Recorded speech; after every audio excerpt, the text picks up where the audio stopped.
Hello everyone, मैं Monika Sharma crystal makeover से welcome to my channel. तो फ्रेंड्स, आज मैं आपको बताऊंगी अंडरआर्म वैक्सिंग करना। अंडरआर्म वैक्सिंग में हमें सबसे पहले पाउडर लगाना होता है। हम पाउडर इसलिए लगाते हैं जिससे कि जितना भी स्वेट आ रखा हो वो सब क्लीन हो जाए। पाउडर लगाने के बाद हमें चेक करना है कि ग्रोथ किस डायरेक्शन में है। जैसे इनकी आधी ग्रोथ नीचे की साइड है और आधी ऊपर की साइड है, तो जो नीचे की साइड की ग्रोथ है सबसे पहले हमें उस साइड में वैक्स लगानी है, और वैक्स लगाने के बाद में हमें अपोजिट डायरेक्शन में स्ट्रिप्स को खींच देना है। इस तरीके से अपोजिट डायरेक्शन में स्ट्रिप्स इसलिए खींचते हैं जिससे कि बाल अच्छे से क्लियरली निकल जाए। उसके बाद हमें ऊपर की साइड वैक्स लगानी है। जो ग्रोथ हमारी रह गई थी ऊपर की साइड, हमें उस ग्रोथ पर वैक्स लगानी है। वैक्स लगाने के बाद में हमें उस ग्रोथ को नीचे की साइड स्ट्रिप लगा के नीचे की साइड खींचना है। फिर से वही प्रोसीजर फॉलो करना है। हमें अपोजिट डायरेक्शन में स्ट्रिप खींच देनी है। स्ट्रिप्स खींचने के बाद हमें चेक करना है कि हमारी जो ग्रोथ है वो ठीक से निकली है या नहीं निकली। जैसे कि इनकी ग्रोथ थोड़ा रह गई है तो हमें फिर से पाउडर लगा देना है।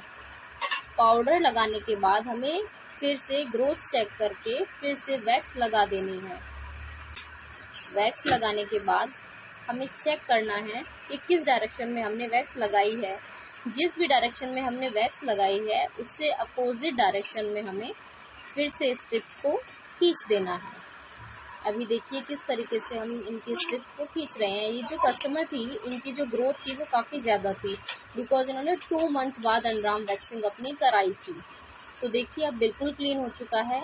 इसके बाद हमें एक वेट टिश्यू लेना है। वेट टिश्यू से इसको अच्छे से क्लीन करने के बाद हमें वैक्सिंग जेल होता है, उसे आफ्टर वैक्सिंग जेल बोलते हैं, हमें उसे लगा देना है, जिससे कस्टमर को जितना भी पेन हुआ हो उससे उसको रिलीफ मिल जाएगा। तो जिनकी मैं अंडरआर्म वैक्सिंग कर रही थी, मैंने उनकी फुल आर्म वैक्सिंग की थी, तो मैं आपको इसके बाद उनकी फुल आर्म वैक्सिंग भी दिखाऊंगी। देखिए इस तरीके से हमने जेल लगा दी। अभी आप देखिए कितनी ग्रोथ थी और अब देखिए रिजल्ट इनका। ये देखिए इनके हाथों का, मैंने इनके हाथों की वैक्स भी साथ के साथ ही की थी। इनके हाथों पर भी काफ़ी ग्रोथ थी। उसके बाद इनके हाथों को भी हमने क्लीन किया, बिकॉज अभी हमने इनके हाथों पर वैक्सिंग की थी तो हाथ हमने क्लीन नहीं किए थे, तो हमने साथ के साथ ही इनके हाथ क्लीन करके हाथों पर भी वैक्सिंग जेल लगा के इस तरीके से थोड़ा सा मसाज कर दी थी, इस तरीके से। तो अब हम इनकी सेकंड अंडरआर्म्स करेंगे। हम सेकंड अंडरआर्म्स भी उसी तरीके से करेंगे। देखिए इनकी ग्रोथ कितनी ज़्यादा है। तो हमें करना क्या है, वही चीज़ करनी है। पाउडर लगा के अच्छे से इनका स्वेट क्लीन कर लेना है, क्योंकि गर्मियों का टाइम है तो स्वेट आ ही जाता है। चाहे हम एसी भी चला लें फिर भी हल्का फुल्का स्वेट तो आ ही जाता है। तो हमें फिर से डायरेक्शन चेक करनी है। इनकी वही डायरेक्शन है, आधी ऊपर की साइड है, आधी नीचे की साइड है। तो जो डायरेक्शन नीचे की साइड है उसी डायरेक्शन में हमें अच्छे से वैक्स लगा लेनी है। और ध्यान रखिए कि स्किन को अच्छे से खींचे, जिससे कि दर्द भी कम हो और जो हेयर्स हैं वो भी अच्छे से निकल जाए। तो हमें फिर से ऊपर की साइड वैक्स जो स्ट्रिप है वो खींच देनी है। अभी देखिए बिल्कुल क्लीन हो चुके हैं। अब जो ऊपर की ग्रोथ है हम उसमें वैक्स लगाएंगे इस तरीके से, और अब हम फिर से स्ट्रिप्स लगाकर उस ग्रोथ को हम नीचे की साइड खींचेंगे अपोजिट डायरेक्शन में। हमेशा ध्यान रखना है कि हमें जो स्ट्रिप्स है वो अपोजिट डायरेक्शन में खींचनी है।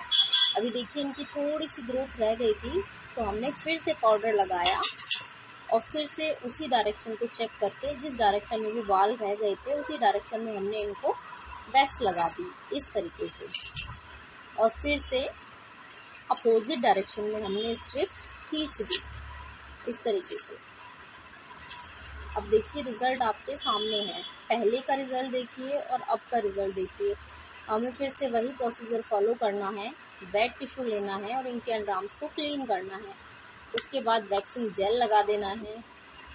तो देखिए आपके सामने ही रिजल्ट है। इनके हाथों को भी हमने साफ नहीं किया था तो फिर से वही कर रहे हैं। हम इनके हाथों को क्लीन करके फिर से हाथों पर वैक्सिंग जेल लगा रहे हैं और वही थोड़ी सी मसाज देंगे। आई होप आपको ये समझ आई हो। तो देखिए रिजल्ट आपके सामने है।